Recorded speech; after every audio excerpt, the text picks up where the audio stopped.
Here's a postulation that'll piss a lot of people off. Single-payer universal healthcare is the capitalist thing to do. It creates the best possible outcome for all consumers of health insurance, which, let's be fair here, should be pretty much anyone in a civilized country. Now, this may sound strange, especially if you're American, because it seems to be in America that most people believe universal healthcare to be something inherently socialist and anti-capitalist, and insurance companies and pharma corporations have paid very good money to have you believe that. But it ain't the case, and I'll explain to you why. You see, when you're the only supplier of a product, you get to dictate its price, because the consumers can't go to any of your competition to get the product, because there is no competition. And you can tell people you will pay me this much for this thing because nobody else on the market is offering it, and you want the thing. Of course, there are its limitations to this, because at some point, if you just drive up the price of some phone, people are just gonna go, yeah, I don't really need this that much anymore.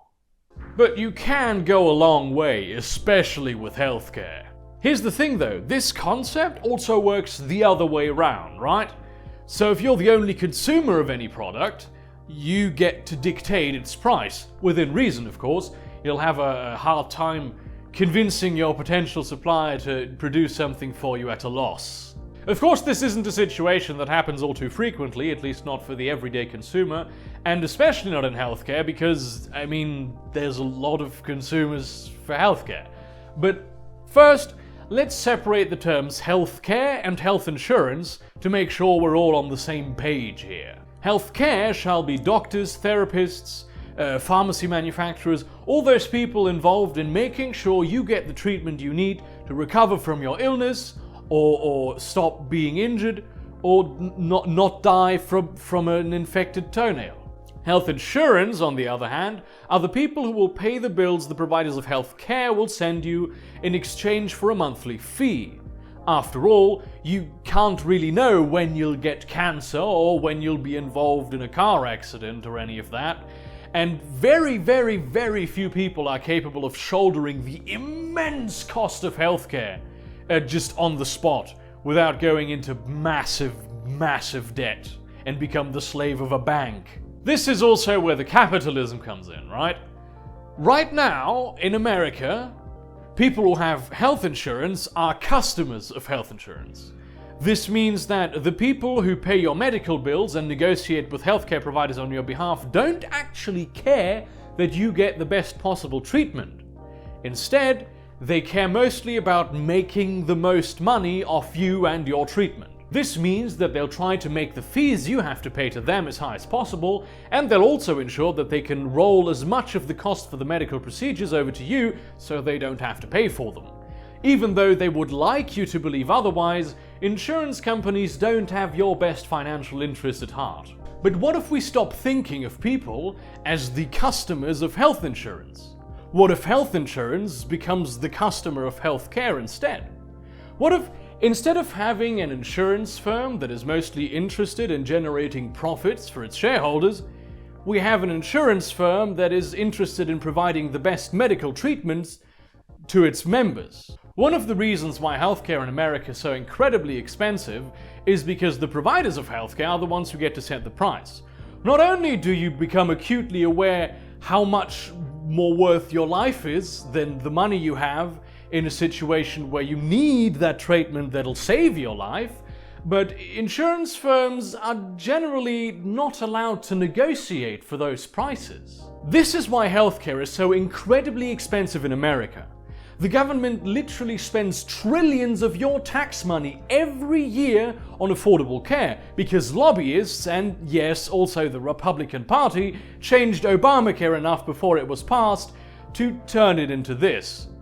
That's why you in America, especially if you add the cost of private insurers, such as when you have a job at, say, Starbucks, and you get insurance through the corporation you work for, if you combine those two, the government cost for health insurance and also the private cost for health insurance, you get an entire nation that pays double that of pretty much any other civilized nation in the West on health insurance and gets a fraction of the healthcare for it.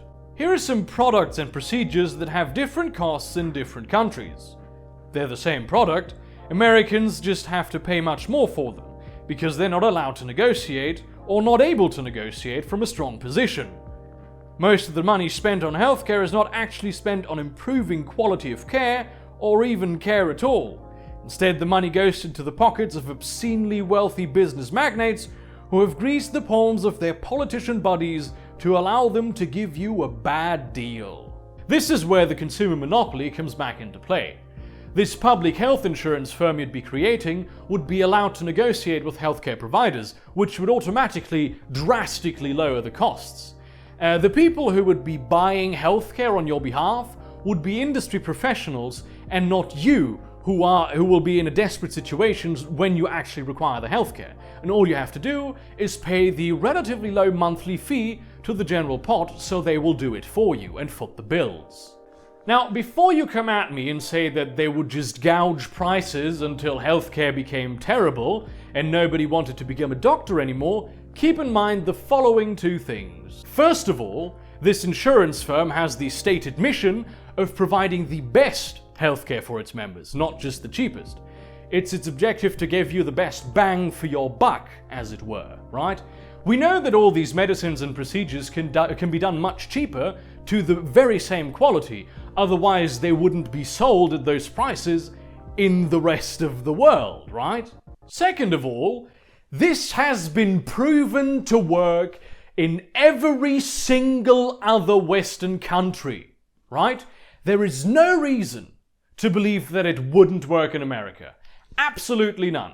The only people who would be crying are the billionaires who are right now laughing their asses off the fact that they have managed to convince you that them holding your health hostage is the freest outcome for you. Which, I mean, think about that for a moment and realize that it's fucking not.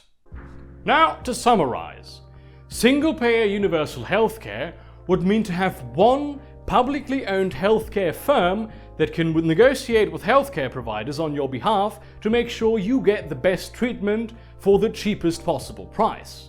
You would pay them regular fees as you would with any other insurance corporation, but those fees would not be extortionate, and they would not try to roll over the costs on you at any point, but try to take up as much of the bill as possible. You'd be a member of the health insurance, not a customer. This could be a federal solution, where you have one huge insurer for the entire country. This could be done on a state-by-state basis, where you have insurance firms tied to certain states.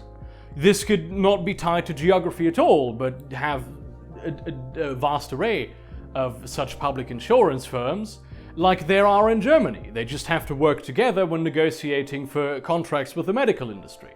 And if you're concerned about your freedom, you could always opt out. You wouldn't do it because it wouldn't be the financially smart option for you, but these aren't taxes that you have to pay, right? This is membership fees to a public non-profit.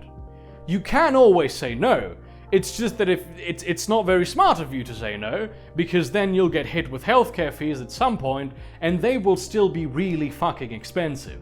This whole thing would massively reduce the cost of healthcare in the United States. People wouldn't go bankrupt anymore for getting cancer, and the government wouldn't have to spend trillions of your tax money. Yes, it is trillions. Just to buy something that you could get much cheaper if you were allowed to negotiate for it. With the amount of tax money saved, you could take Route 66 and transform it into a countrywide conveyor belt. You could build your solar wall along the Mexican border, and then you could build another solar wall along the Canadian border. Every state could have a solar wall with every other state. And then you'd still have some money left over. At the end of the day, universal single payer is the option that provides the optimal outcome for the individual. You can now sleep easy because you know that if you do get sick, you'll be definitely taken care of, and you're able to save a huge amount of money that is now extra cash that you can spend on whatever you'd like. And let's be honest here, isn't ensuring maximum liberty for the individual what America's all about?